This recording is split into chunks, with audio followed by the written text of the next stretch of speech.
Tout a beau être planifié au millimètre, les impondérables sont la partie non négociable d'un événement d'une telle ampleur. Le couronnement du roi Charles III associé à celui de la reine Camilla, le 6 mai prochain, doit consister en une démonstration de pouvoir au monde entier autant qu'une fête nationale et familiale. Depuis 1000 ans que cette cérémonie existe au Royaume-Uni, aucune ne cesse de passer dans couac, ces petits imprévus qui font la joie des observateurs et qui rendent humains les plus divins d'entre nous. Outre les traditionnels évanouissements de hors-regard, les imprévus dus aux intempéries ou même les fantaisies du public, il se pourrait que le roi et la reine subissent des désagréments liés à la cérémonie elle-même. Comment anticiper les petits soucis d'une journée si grandiose? Voici une liste des catastrophes les plus prévisibles, selon Gala.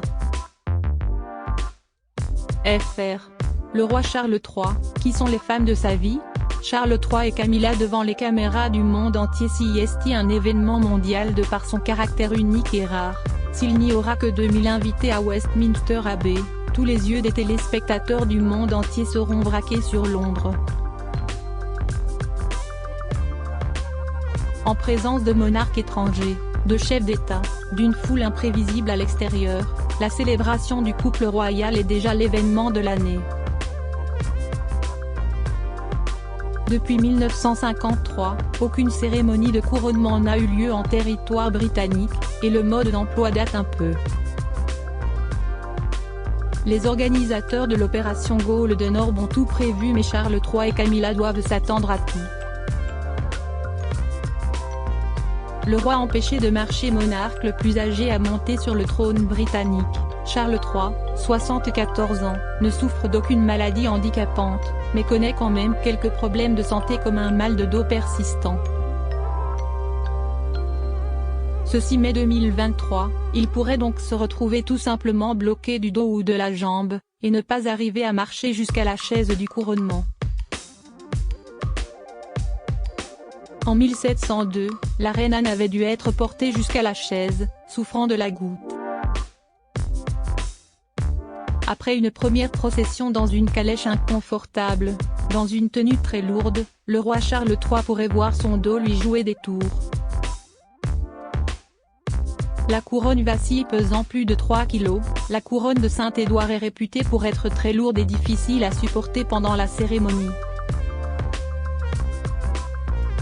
Comme sa mère, Charles III tient pourtant à ce joyau de la couronne. Il ne faudrait pas qu'elle tombe, glisse ou soit mise de travers comme cela est arrivé par le passé. En 1761, George III a eu le malheur de voir un diamant s'échapper de la précieuse coiffe, tandis qu'en 1902, Édouard VII a dû faire appel à ses réflexes pour la saisir des mains de l'archevêque Temple, avant qu'elle ne tombe, lâchée par celui-ci. Normalement la couronne de Saint-Édouard devrait aller comme un gant au nouveau roi, ayant été ajustée pour lui. Sauf si celui-ci a pris la grosse tête. La coiffure de Camilla part en vrille et le chignon très épais et solide d'Élisabeth II avait permis à l'illustre reine de paraître en toute majesté lorsque la couronne fut posée sur sa tête. La reine Camilla a de quoi s'inquiéter de son côté, plus âgée, ses cheveux très fins, toujours lâchés et arrangés par un brushing, pourraient plier sous le poids de la couronne de la reine Marie, et lui donner un air peu royal sur les photos et à la télévision. Sa coloriste, Jo Hansford s'exprimait à ce sujet dans le Daily Mail du 27 avril 2023, la difficulté va être de poser la couronne sur ses cheveux sans altérer sa coiffure et son style. Comment ils vont réussir à faire ça, je ne sais pas. Je n'y serai pas pour ma part. Je serai devant la télé, a-t-elle dit. Camilla Parker Bowles porte la tiare ou la couronne. La bague du couronnement se coince durant la cérémonie. L'archevêque de Canterbury glissera au 4e doigt de la main droite du roi Charles III, la bague du souverain, autrement appelée bague du couronnement. En saphir et rubis, elle représente le drapeau du Royaume-Uni, et symbolise l'engagement du roi vis-à-vis de l'Église et de son pays. Or, le roi Charles III souffre depuis toujours de ce que l'on appelle les doigts saucisses. Ses mains sont souvent rouges et gonflées, ses doigts très boudinés. Œdème, arthrite, rétention d'eau. Personne ne sait ce dont souffre le roi, mais le passage de la bague va sûrement représenter une épreuve. Avec le stress, ses doigts pourraient enfler le matin même de la cérémonie, et ne pas pouvoir accueillir le précieux anneau. Une scène embarrassante dont se passerait bien Charles III. Charles s'ennuie ou s'agace. Le roi Charles III n'est pas très patient quand il est stressé. Même s'il était sous le coup de la perte soudaine de sa darling maman en septembre dernier, le monde entier a été témoin de son impatience et de sa frustration lorsqu'il s'est agacé de la présence d'un « encrier embarrassant sur son bureau » ou d'un stylo qui fuyait. La cérémonie, déjà raccourcie sur demande du roi, pourrait bien vite agacer Sa Majesté qui ne sait pas très bien dissimuler son ennui. Il ne manquerait plus qu'une caméra ou un appareil photo le saisisse en train de bâiller, de s'énerver ou jetant un regard noir à l'Assemblée. Un moment qui ne ferait pas honneur au roi d'Angleterre. Camilla s'évanouit en pleine cérémonie. La reine Camilla d'Angleterre n'aurait jamais dû se trouver là, son prince charmant ayant épousé en premières noces la charmante Diana, elle n'aurait jamais pu imaginer se retrouver avec la couronne sur la tête, un beau jour de mai.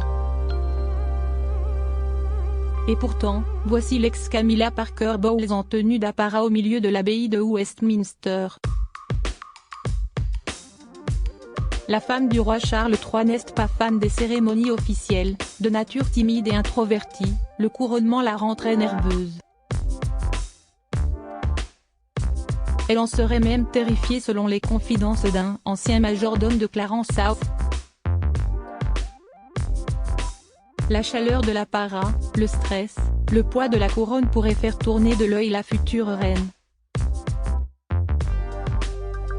Si est ce qui est arrivé à George IV en 1821, transpirant à grosses gouttes, il a passé la cérémonie à s'essuyer le visage avec des mouchoirs.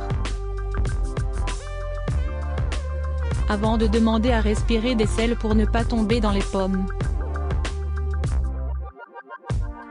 Le prince Louis fait des siennes. Ce serait la catastrophe la plus mignonne du couronnement, mais il y a peu de chances que cela ne survienne, et si le prince Louis, a considéré qu'il assiste à la cérémonie, décidait d'être dans un mauvais jour et de faire des siennes?